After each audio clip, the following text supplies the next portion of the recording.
We all undergo various emotions, we all feel pain, and we all express our pain and whatever we feel in various ways.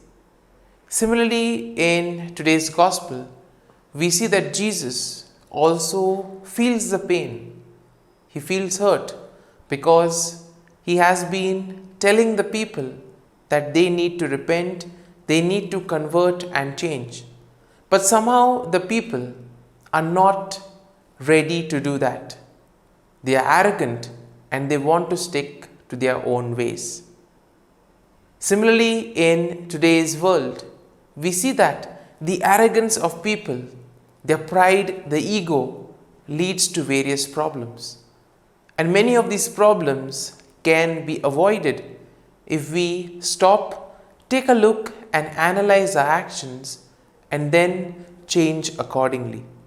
Now, today's first reading from the book of Revelation will tell us something more about Christ, how he is the one who has brought salvation to all.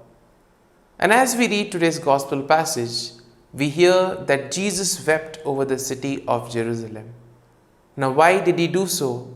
And what message can we take from today's readings? Well, let's find that out during today's episode of Tea Time with the Word.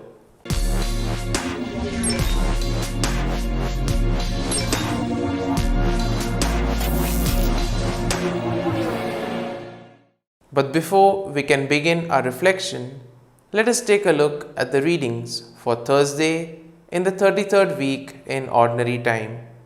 Today's first reading is from the book of Revelations, chapter 5, verses 1 to 10, and the Gospel is from the Gospel of Luke, chapter 19, verses 41 to 44.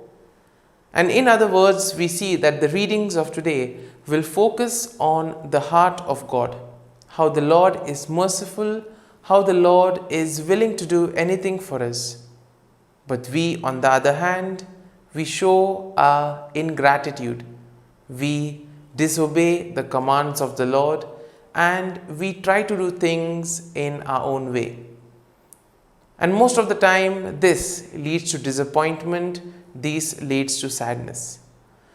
Now, if you take an example of things happening in the earth, we see that a parent's heart is broken when a child strays away from the ways of truth and honesty.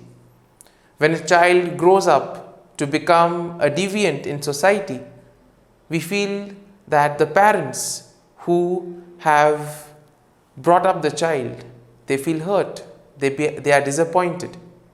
Now, if this is the experience of earthly parents, then one can imagine how much more pain and suffering will our God go through when his people stray away from him or when his people disobey his commands. If we apply this analogy, we then will be able to understand the pain that the Lord goes through. Now, in today's first reading, we are told about the scroll, and nobody is able to open the scroll until comes the root of David, and he is able to do it. And this in a way indicates how the Lord came to save us, how Jesus volunteered, saved us from eternal damnation and gave us a new lease of life. And then we are told that all the others bowed down and worshipped him. In a way, all of us are called to be grateful to the Lord for all that he has done for us. And the best way that we can show our gratitude is by living as good Christians, by taking care of our neighbors, by looking after the well-being of one another. Similarly, when we turn our attention to today's gospel passage, in short, we can say that today's gospel speaks about Jesus weeping over Jerusalem. And why did he weep? The main reason was he wanted Jerusalem to change its ways. He wanted Jerusalem to be saved. But we see that the people were in no mood of changing. They were arrogant and they wanted to do things in their own way. And here we see that it is this sorrow and grief that is strongly expressed in today's gospel passage. We are told, as Jesus drew near, he saw the city and wept over it. Now we see that Jesus shed tears because of the ill response and the harsh reaction of his chosen people. And from our own life experiences, we know that when our near and dear ones do something that offends us, we get hurt all the more. If a stranger may say something to us, we may not pay much attention to that. But when we are betrayed, when we are deceived by someone who is very close to us, when someone whom we care about, that hurts a lot. And that is why Jesus is expressing his feelings of hurt and sadness. And here we see that the chosen people of Israel no longer delighted in being his people. They allowed their hearts to grow hard again and again. They were not willing to change. They were not willing to follow the ways of the Lord. And finally, when Jesus, the long promised Messiah, came, they had no room for him. Similarly, we see they maltreated, rejected, and abused him. And this leads Jesus to tears. We see that this could occur in our life stories as well. We have been specially chosen and loved by the Lord. In times where everything seems lost, he has been our refuge.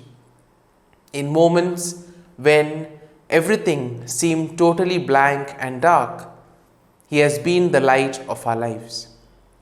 But we humans, we tend to easily forget the deeds of the Lord, and we only are interested in our own ways. At times, we fail to be grateful and thankful to the Lord. But we see that God's heart is like that of a broken parent weeping for the child.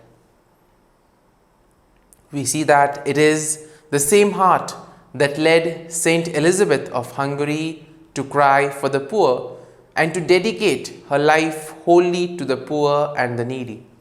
And therefore, as we reflect on today's readings, let us pray for the grace that we may be able to listen to what is going on within us, that we may analyze our actions, and thus we may listen to what the Spirit is prompting us to, so that accordingly we can change and that we may live like good Christians, following the precepts of the Lord and helping Jesus in building the kingdom of God on earth.